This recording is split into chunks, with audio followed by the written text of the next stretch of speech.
Hey, well, good day, ladies and gentlemen, brothers and sisters. This is Pastor Darren Lamont Edwards, lead pastor of United Believers Community Church. I want to thank you for joining me in another virtual Bible lesson entitled Praying for Your Adult Children. I just recently read somebody said that unless we save this 25 to 40-year-old, 45-year-old generation, the church that we love will be a widow in 20 years. There'll be nobody married to it. I don't know if that's true or not. I haven't studied that statement or not. But one thing I do know is that it seems as if my generation of parenting is trying to figure out how to reinstate the relationship that we have with Christ back into our children. And I want to assure you, ladies and gentlemen, that it's possible when we learn how to pray for our adult children. I want to share with you how to do that. I want to share with you some cues and clues so that you don't lose the glue that you have in God, that you want to unstick yourself from the Savior. That you too, ladies and gentlemen, can pray for your adult children, and there are principles and practices that you can put into place that you will know for certain that your adult children will live out the creed where it says, trust in the Lord with all thine heart and lean not to thine own understanding. In all your ways acknowledge him, and he will direct their path. You will be reminded, ladies and gentlemen, and brothers and sisters, that he who had begun a good work in you, Philippians 1 and 6, will perform it until that end. And I want to just encourage you that don't give up on your adult children. Somebody ought to just type that into the chat for me. Do not give up on your adult children.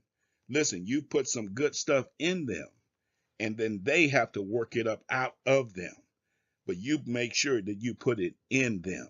So listen, would you call somebody, text somebody, or just share this video on your social media platform?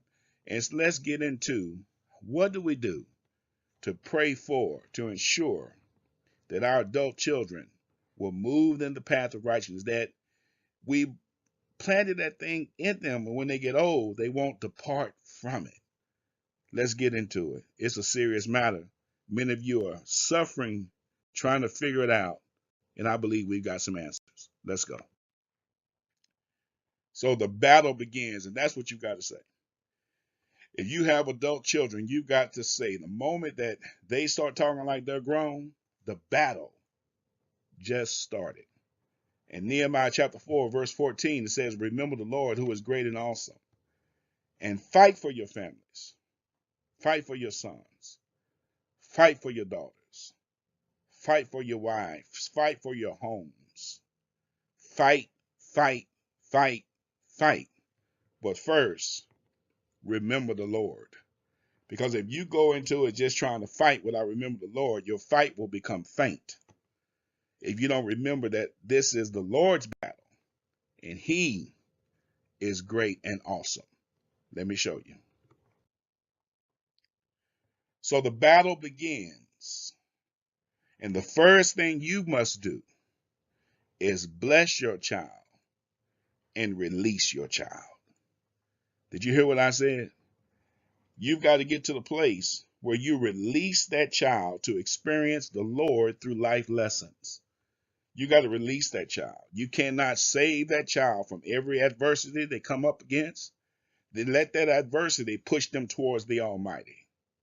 You've got to allow that child to be released by you. So you bless them and then you release them. And sometimes you just need to look them in the eye and tell them, I have blessed you as a baby, and I'm releasing you into the hands of God as an adult child. You pray for that child's transition into adulthood. And may I add that each one of your child hit adulthood at different sequences. Listen, 18 is not the number. It's maturity. And you'll know when that 1, 2, 3, 4, 20 children, however many children you have, or just one, you'll know when that one has hit adulthood. Now, adulthood, I mean, they're not doing everything right. We wouldn't be talking about prayer if they were. But it does let you know that there comes a time where you say, you know what?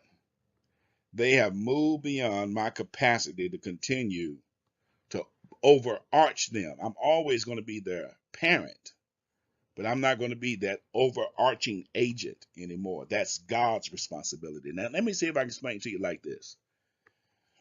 My dad explained to me like a football game. He said, Darren, when you were a little boy, I was on the field with you, walking with you, calling the play, you hearing me, walking beside you. As you matured, I moved from the field to the sideline. I couldn't run on the field anymore. That's a penalty. I called in the play from the sideline, and you ran the play without my assistance on the field. But as I saw you begin to mature more, I moved from the field, I moved from the sideline, and I sat in the stands. I began to cheer you on. I would scream your name from the bleachers onto the field. He said, but one day I won't be on the field. I won't be on the sideline. I won't be in the bleachers. I'll be up in the press box, and I'll be watching what you do. Child of God, to me, that was the greatest illustration for somebody who played football on how to parent my children. I got to move them along where they're not playing flag anymore. They're not playing high school anymore. I cheer now from the stands, and I cheer and I coach from the stands. I don't run on the field anymore, and that's a good word for somebody. You got to pray for your children to have good friends and be involved in good fellowship. Pray for them to have a future spouse, maybe a spouse that lines up biblically, a spouse who resembles or reminds you of a person in your family that you know that they made a good choice. Pray for their young marriage, that they're going to have trips and traps along the way, and pray for that. Pray them through a troubled marriage if they're going through some trouble in their marriage, and we all do, ladies and gentlemen. Pray through them through the devastation of divorce, because Malachi teaches us that God hates divorce, and not hates divorce in terms of people who are divorced, but hates what divorce does to the psyche and to the mental capacity of a person. God hates that. Pray for them a good place to live, that God will show them how to steward their finances and find the right place to live. Pray that they'll find the right job or the right business to own, that they will be good stewards of that and their time, talent, and their treasure. Pray when your children have children. Lord have mercy. Pray that they live out the creed and the credentials of the text of the Bible, that they will find the good things that their parents did with them, and they will transfer that to their own children. But also, pray with them through their health crisis.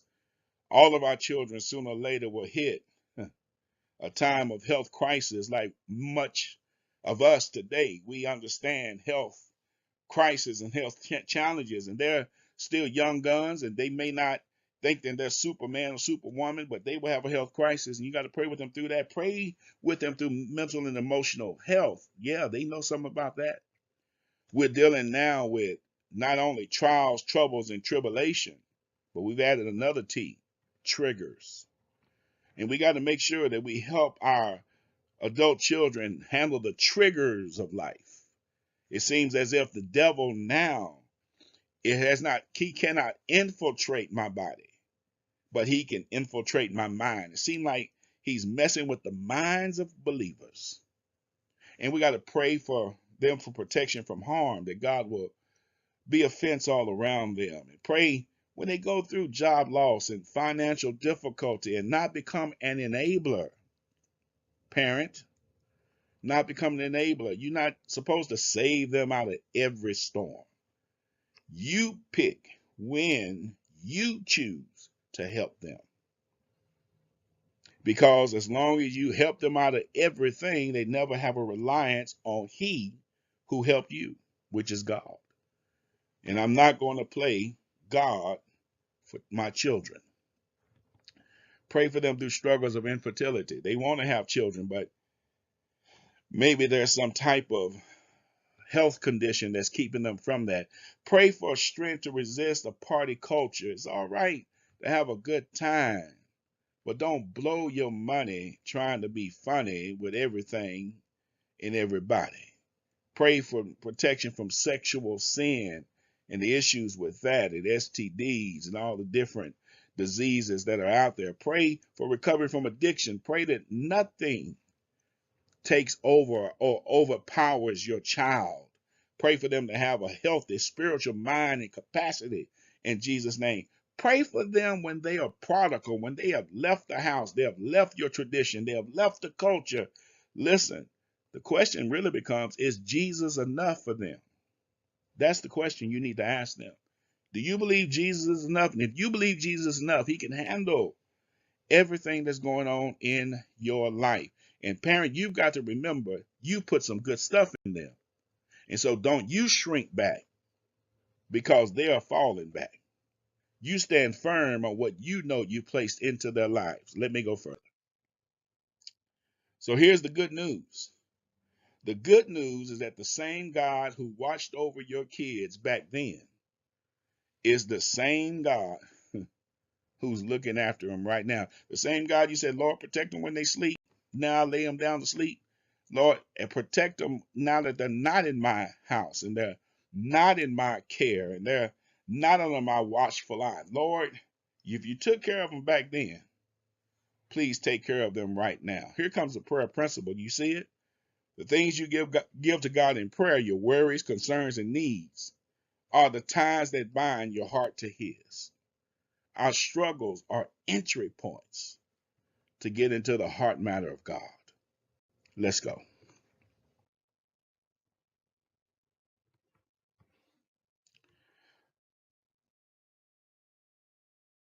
So I want to share with you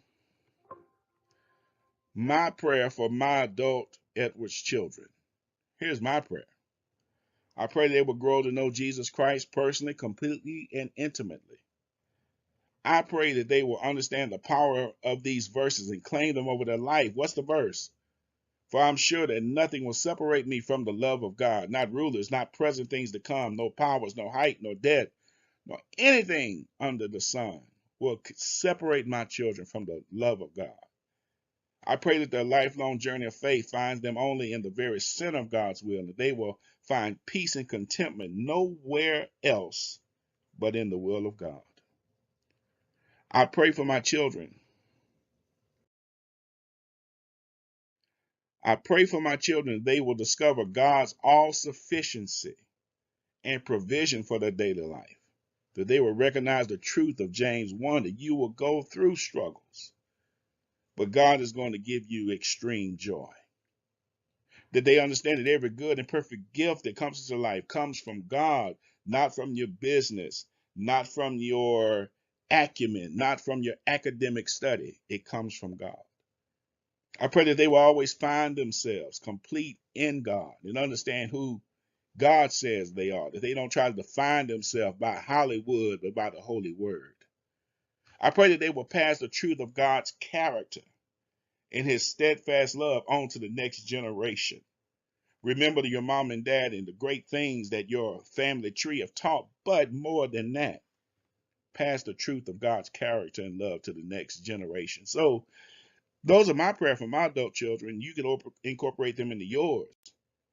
But in the final analysis, I'm praying for you that you will incorporate this study and pray for your adult children. They are not lost. They are our assignment. I believe that. Until next time, peace.